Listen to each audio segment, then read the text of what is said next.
esto, grábenos, don David, déjeme darle la bienvenida a una académica muy admirada por este espacio, a la profesora universitaria y escritora Guadalupe Correa. Guadalupe, muy bienvenida a este espacio. Mucho gusto estar con ustedes, ¿verdad? ¿Me pueden escuchar? Perfectamente, la escuchamos fuerte y claro. Muy contenta de estar en este espacio con ustedes y bueno, estos días son días muy importantes que se van a decidir muchísimas cosas en este país y bueno, el tema de la propuesta de reforma la propuesta de reforma eléctrica del sector eléctrico en México, el día de hoy la discusión y la votación en la Suprema Corte son fundamentales, ¿no? Va a ser realmente un avance o un retroceso en materia de soberanía energética, de soberanía nacional, y entonces es muy importante. Y muchas gracias por invitarme. De verdad que estos temas hoy por hoy son fundamentales. Gracias por la invitación. Al contrario, gracias por estar con nosotros. Hoy es un día, como usted bien dice, decisivo para esa ley de la industria eléctrica. En estos momentos, lo acabamos de ver, la Suprema Corte de Justicia está decidiendo si es constitucional o no. Solo se necesitan 4 votos para que continúe en vigencia. Se necesita también 8 para que sea declarada completamente constitucional u 8 en contra para que sea inconstitucional, lo que según algunos otros expertos pues es improbable que ocurra. Le queremos preguntar, profesora, ¿qué podemos esperar de la determinación de los ministros de la Suprema Corte de Justicia de la Nación hoy? Bueno, en realidad ya se han hecho pues bastantes encuestas, se ha analizado bastante bien. Yo creo que ni por un lado ni por el otro sería como muy difícil que se pudieran conseguir, tanto por quienes están votando por la inconstitucionalidad, los 8 votos, o por realmente ya avanzar en el camino de la constitucionalidad y finalmente simplemente discutir la cuestión del litio y bueno, evadir todas las controversias y lo que ha planteado la industria del sector eléctrico, ¿no? En realidad, todas las peticiones de la industria para mantener un sistema de privilegios, para mantener las controversias, si se logran los 8 votos que se necesitan para hacer del proceso un proceso válido que avance la propuesta de reforma del Ejecutivo mexicano, la propuesta que fue pues, estudiada por parte de quienes realmente conocen en la Comisión Federal de Electricidad, pues estas controversias todos los planteamientos de la empresa, de las empresas privadas, no van a avanzar. Pero yo creo que es difícil, ¿no? Yo creo que se van a conseguir estos 4 votos.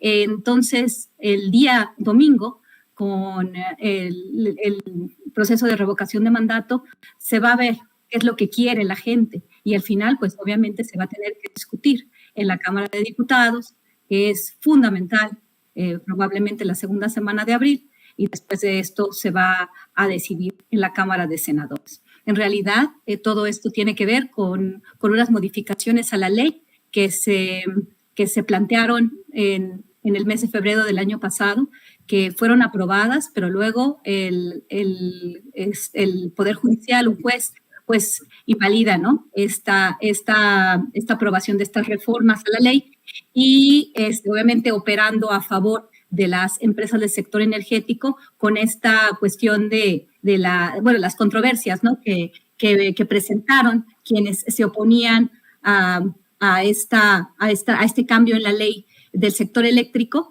con consideraciones supuestamente medioambientales y de competencia económica, obviamente todo esto beneficiando a las grandes empresas, al sector energético internacional, que obviamente apuesta por las energías aparentemente limpias, la energía eólica y la energía solar.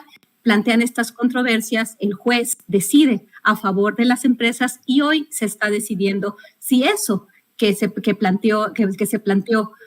plantearon el gobierno de Colima, la oposición, los senadores de oposición y la COFESE, un organismo autónomo que realmente está abogando por los intereses privados, por estas materias de competencia, este argumento que fue utilizado en los años 90, a principios de este siglo, para justificar un modelo que ensanchó la brecha entre los más pobres y los más ricos, y que dio como resultado el crecimiento de un sector oligopólico, de un sistema oligopólico en el sector energético y en otros sectores también. Este sistema que algunos llaman neoliberal, esta tecnocracia que decidió reducir el papel del Estado y conferirle este papel a las grandes empresas. Estamos hablando ahorita del sector eléctrico, del sector energético en particular, pero finalmente pues está beneficiando a un pequeño puñado de empresas que actúan como un monopolio en una estructura oligopólica.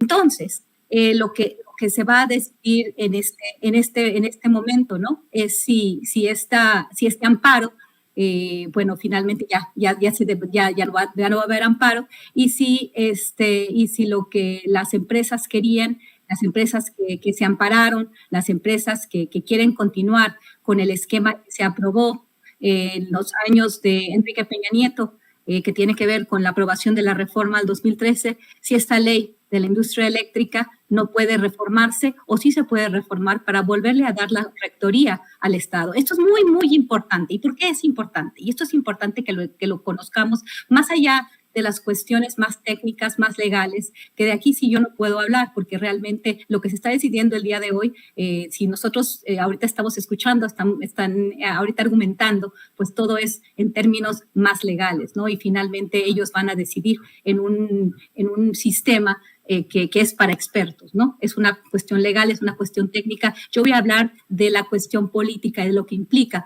en materia social, en materia económica para el pueblo de México. Entonces, ¿qué pasa si el gobierno de México tiene un revés en la Corte el día de hoy? El gobierno de México, estoy hablando de la propuesta de hacer estos cambios a lo que se decidió en 2013 con la ley de la industria eléctrica, y por eso la ministra Loretta Ortiz pues también fue atacada, ¿no? Porque supuestamente ella sí se planteó en el año 2013, cuando era diputada por el Partido del Trabajo, una negativa a aprobar esta ley.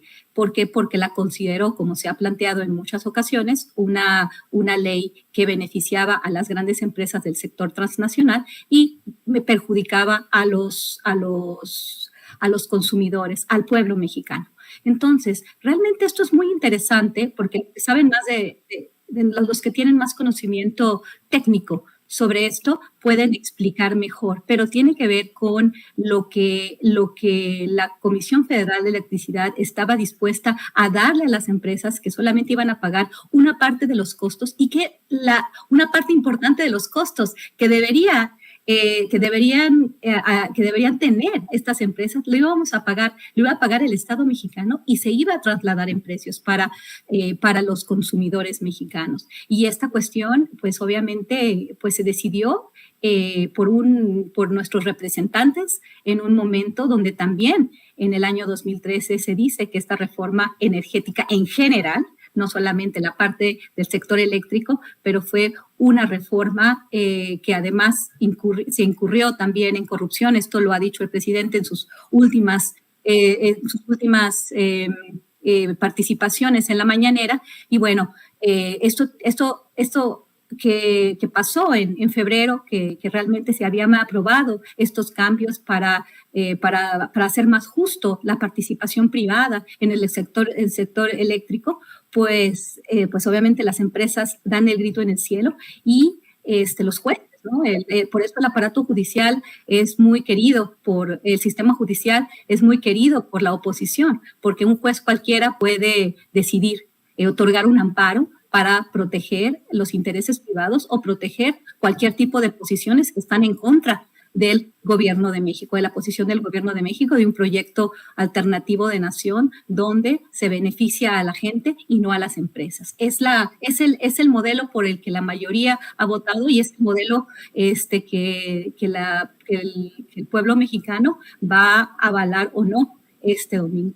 Va a ser una cuestión muy complicada. Yo creo que estos 4 votos van a ser los que van a regir el proceso de aquí en adelante. No creo que se consigan los 4 de un lado ni los 4 del otro. No creo que el día de hoy se vaya a decidir por las empresas. La Corte vaya a decidir, ya sea en su gran mayoría con estos 8 votos, ya sea por las empresas o ya sea por lo planteado de forma justa por el gobierno mexicano, por el gobierno de Andrés Manuel López Obrador, en un esfuerzo muy importante para poder darle al Estado mexicano la gestoría de sus recursos estratégicos en un momento de guerra mundial, en un momento donde la electricidad fluctúa, donde los precios afectan a las familias. Vemos lo que está pasando en Europa y bueno, el día de hoy es un día muy importante, pero muy probablemente va a seguir el proceso, va a seguir la lucha. La lucha se decide quizás el domingo, porque el domingo las personas con el proceso de revocación de mandato, con esta votación, pues van a salir a la calle a avalar un modelo de nación o no.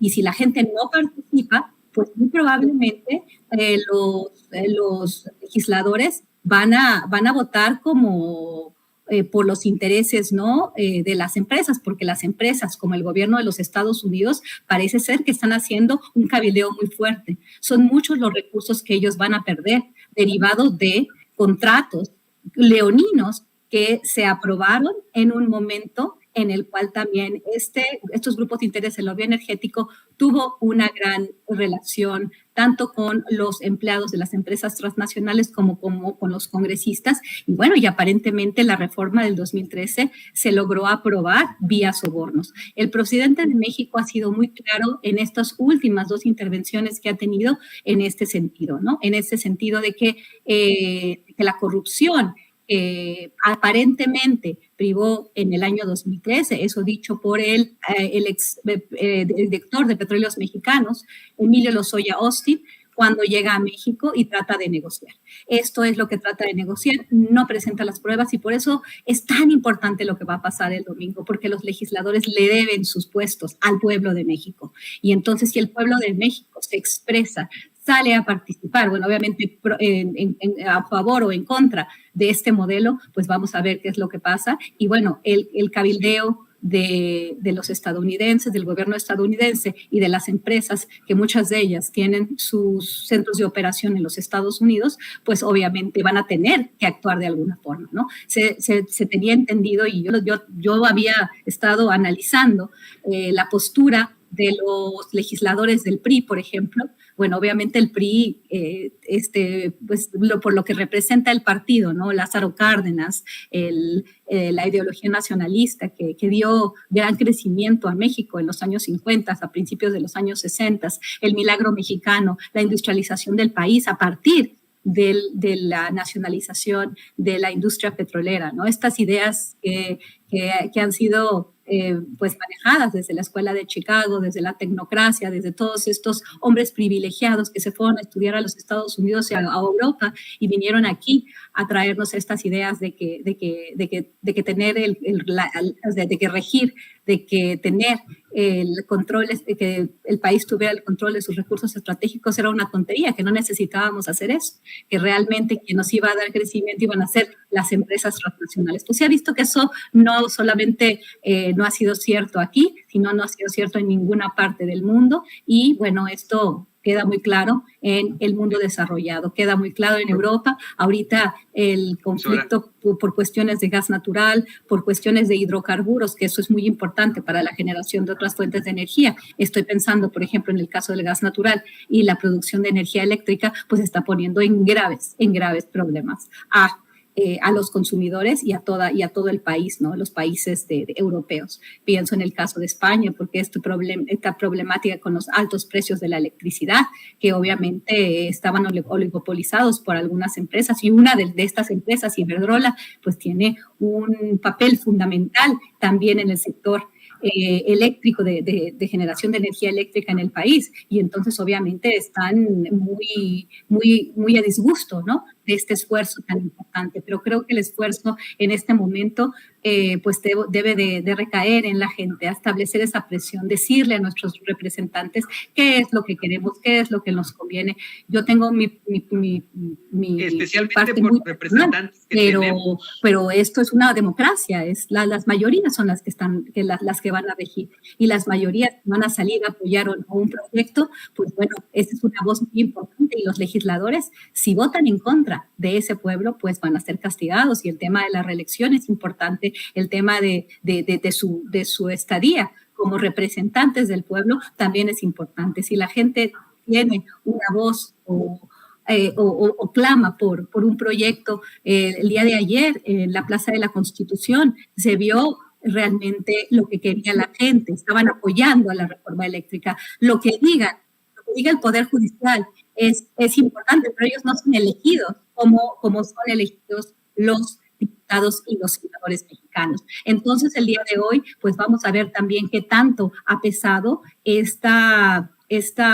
cabildeo, ¿no? Porque no puedo pensar, de veras, no puedo pensar que un mexicano pueda apoyar una dirección distinta a lo que plantea el gobierno de México, entendiendo ya todo lo que se nos dijo en el Parlamento Abierto, toda la exposición de la Comisión Federal de Electricidad, el tema de los costos, de cómo la CFE estaba cubriendo los costos de las empresas que finalmente no tenían que cumplir con los requerimientos de abastecimiento, y si no lo hacían ellos, pues la CFE tenía que buscar otras fuentes, ¿no? Hay todo un tema técnico que ya me han explicado, pero que me parece mucho más consistente que lo explique un experto en el sector eléctrico que yo. Pero lo que yo entiendo es que la Comisión Federal de Electricidad estaba asumiendo costos muy importantes que iban a ser que han sido trasladados a los consumidores, al pueblo de México, ¿no? Y que las empresas solamente estaban pagando costos marginales, costos que iban pues que eran muy bajos en relación a los costos totales, y finalmente ellos no tenían responsabilidades de proveer la energía que se necesitaba, ¿no? La energía eólica, la energía solar se han utilizado y esta necesidad de proteger el medio ambiente, lo cual es muy importante, la existencia del cambio climático que no se puede negar, pero también creo que no se nos ha explicado necesariamente lo que implica que estas empresas, que obviamente siempre fueron proveedoras de energías sucias y que van a seguirlo siendo, lo que va a implicar para ellos, ¿no? Y para la cuestión geopolítica, lo que Estados Unidos quiere un nuevo trato verde, quiere hacer un nuevo trato verde para regenerar su infraestructura, no solo energética, sino para desarrollar al país, como en el siglo pasado, en la era del New Deal, del nuevo acuerdo, ¿no? Del nuevo acuerdo, que son políticas keynesianas en las cuales su Estado sí va a promover el crecimiento, va a dar los subsidios a estas empresas para supuestamente generar empleos, ¿no? Esto se hizo el siglo pasado con Franklin Delano Roosevelt, y en este momento Estados Unidos se encuentra en una crisis desde el año 2008, en una crisis muy importante que lo ha puesto en un papel mucho menos relevante que antes, ¿no? Estados Unidos no es lo que era antes, Estados Unidos ya no es el poder hegemónico, y a través de esta reformulación de su sector energético, a través de este gran acuerdo verde que tanto progresistas como personas de la derecha apoyan de una forma u otra, es muy importante para ellos. Entonces, al final, lo que se ha querido y lo que avanzó gracias a, obviamente, gobiernos serviles, gobiernos vendepatrias, funcionarios vendepatrias que en algún momento fueron empleados y que ahora pues están en contra de esta reforma, fueron empleados más bien fueron servidores públicos y ahora son empleados de las empresas transnacionales, y que votan o que argumentan a favor de empresas que les van a dar obviamente contratos, y estamos hablando de consultores que les van a dar espacios en sus juntas directivas, como en el caso de Felipe Calderón y su exsecretaria de Energía, y muchos otros funcionarios públicos, ¿no? Que en algún momento, por ejemplo, pienso también en Jesús Reyes Heroles, que fue embajador de México en Estados Unidos, donde hizo sus relaciones con toda la élite política estadounidense. Después fue director de Petróleos Mexicanos y después se dedicó a la consultoría, a aprobar ya la reforma del 2013 para hacer ese cabildeo, para poder lograr y para poder pues dar, de acuerdo a todo lo que conocía de cómo estaba el sector, la mejor información a empresas de otros países que obviamente pues eran sus clientes y probablemente le daban un pago muy importante, ¿no? Entonces, lo que se va a dar hoy también nos va a hacer ver quiénes son nuestros ministros, quiénes son esas personas que deciden cuestiones fundamentales. Creo que en una democracia, sí, este balance de poderes, ¿no? La existencia de tres poderes que ninguno se va a que sirven como fuerza para eliminar, ¿no? Esta tiranía de la mayoría, que es en este momento para la oposición una gran figura, ¿no? El Poder Judicial, pero de cualquier forma, vamos a ver de qué están hechos. ¿Y qué han utilizado desde el Poder Judicial? Los recursos estratégicos de la nación. Ahora bien, quisiera también tratar un tema muy importante, ¿no? Porque se está viendo realmente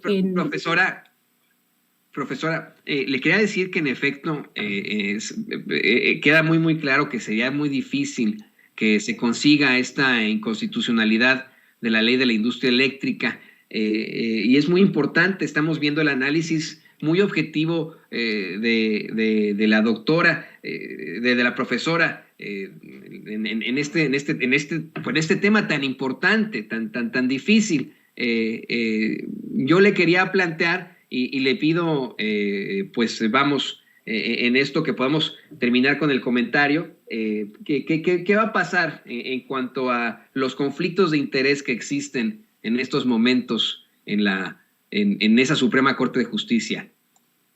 Muy bien, claro que sí. Esto es muy importante, el conflicto de interés, que tiene que ver con un fenómeno que ya hemos platicado en otros momentos en este espacio y en muchos otros más, también en el Parlamento abierto, el conflicto de interés, las puertas giratorias, las familias. Esto es importantísimo en un momento de una decisión fundamental como la aprobación o no de la propuesta de reforma al sector eléctrico enviado por el Poder Ejecutivo en este momento. Bueno, hemos hablado mucho de estas puertas giratorias, de estos consultores que en algún momento fueron empleados privados, empleados del sector, empleados públicos, y que estuvieron trabajando en el gobierno mexicano y que ahora utilizan esas puertas giratorias para apoyar los intereses de a quienes conocieron cuando eran servidores públicos. Pero en este sentido es muy interesante lo que pasó, lo que sucedió con la ministra Loretta Ortiz. Disculpen. Ella fue acusada ella fue acusada de que porque era como dije yo, ¿no? Loretta Ortiz Alf, que fue acusada de que, bueno, no acusada, sino que se planteó que podría haber un conflicto de interés porque ella cuando era diputada del partido, representando al Partido del Trabajo, votó en contra de la reforma al sector eléctrico en el año 2013. Y entonces, cuando ella presenta este punto el día de hoy en la Suprema Corte, pues no estaba capacitada, ¿no? Finalmente no se decidió en este sentido, ¿no? Porque ella para discutir el recurso contra la ley, para que se le impidiera poder discutir este recurso, porque se sabía que tenía una postura muy clara, ¿no? Yo creo que todos tenemos una postura, pero fíjense qué interesante, que en otros casos, también con otro ministro, y esto me llamó mucho la atención, porque el ministro Alfredo Gutiérrez Ortiz Mena, este señor es también, primo, ¿no? Que es lo que tengo entendido, vamos a hacer una mayor investigación, porque es interesante, ¿no? La señora Tania Ortiz Mena, que ella pues es directora general de Innova, Innova es una filial de la empresa energética Sempra. Sempra tiene mucho interés en que no se apruebe la reforma al sector eléctrico porque es uno de los jugadores más importantes en este mercado. O sea, sabemos que Sempra participó en los foros de Parlamento Abierto, obviamente tiene muchísimos intereses que esto no sucede, no se apruebe, ¿no? Y la señora Tania Ortiz Mena, pues tiene un papel fundamental en la industria mexicana. Y ella es familiar, vamos, de un ministro de la Suprema Corte y ese conflicto de interés no se manejó, ¿no? Alfredo Gutiérrez Ortiz Mena es el ministro del cual no se ha discutido ningún conflicto de interés. Yo creo que en este momento sí se debería discutir ese conflicto de interés. Imagínense, un ministro de la Suprema Corte, su familiar, a menos de que no sea su familiar, quizás tengo algún error, ¿no? Quizás por los apellidos hay algún error en cuestión de su parentesco, pero tendríamos que investigar si realmente esta prima, que es un jugador crucial, la directora general de Innova en México, una filial de Sempra, y que este señor ya un voto que está cargado, ¿no? Aquí sí, a mí me parece una cuestión que habría que estudiar un poco más, porque, o sea, lo de Loreto Ortiz ya se decidió, se le señaló, no se le acusó, se le señaló de posible conflicto de interés, pero aquí yo veo un interés mucho más claro, que tiene que ver con una relación aparentemente filial. No voy a decir que sea su prima porque no me consta, pero tienen el mismo apellido, Alfredo Gutiérrez Ortiz Mena y Tania Ortiz Mena. Se puede revisar toda la información, los antecedentes de esta persona, de Tania Ortiz Mena, y también de la participación de Sempra en el mercado de producción de energía eléctrica. Bueno, a mí me provoca un sentimiento como de sorpresa, ¿no? Y también que hay vuelo conflicto de interés. Pues una situación verdaderamente interesante esto que nos plantea profesora Guadalupe Correa. Es verdaderamente preocupante el pensar que el ministro Ortiz Mena pueda tener algún tipo de conflicto de interés, especialmente cuando se planteaba sobre alguna de las ministras que ha sido señalada de pertenecer a la Cuarta Transformación, en una pues situación verdaderamente preocupante, ¿no? En cuanto al otro tema, el del ministro Ortiz Mena, que ha estado, si no me equivoco, desde tiempos de Calderón en la Suprema Corte de Justicia de la Nación. ¿Nos podría, por favor, comentar sus redes sociales? Hay muchas preguntas en nuestras redes, en nuestros chats, de gente que quiere ponerse en contacto con usted ante este verdaderamente importante y objetivo análisis que nos acaba de presentar sobre las determinaciones de la Suprema Corte de Justicia en la constitucionalidad de la industria de la ley de la industria eléctrica. Por supuesto, sí. El día de hoy se va a discutir un tema muy importante. Se está discutiendo ahorita, mientras hablamos, un tema muy importante. Y con este posible conflicto de interés de uno de los ministros, cuando imagínense que la votación va a quedar mucho más cerrada, imagínense lo que esto significa. Es muy interesante. Claro, mi Twitter, solamente tengo un Twitter, que es @gcorreacabrera junto. Esa es mi cuenta de redes sociales y ahí estoy en contacto con ustedes. Pueden mandarme un mensaje directo, me pueden seguir y con muchísimo gusto estamos siempre participando. Yo trabajo en los Estados Unidos, pero me pueden encontrar siempre en Twitter, gcorreacabrera, todo junto. Esa es mi cuenta de Twitter. Muchísimas gracias por la invitación, muchísimas gracias por su atención. Bueno, estaremos muy pendientes de lo que pasa este domingo. Esto no se acaba hasta que se acaba. Y bueno, y si finalmente los legisladores votan en contra de los intereses de la nación, pues creo que tenemos que cobrarles la factura. Esto no puede quedar en el olvido. Así es, totalmente de acuerdo con usted, profesora, la profesora universitaria, escritora Guadalupe Correa, aquí en Sin Censura. Le agradezco.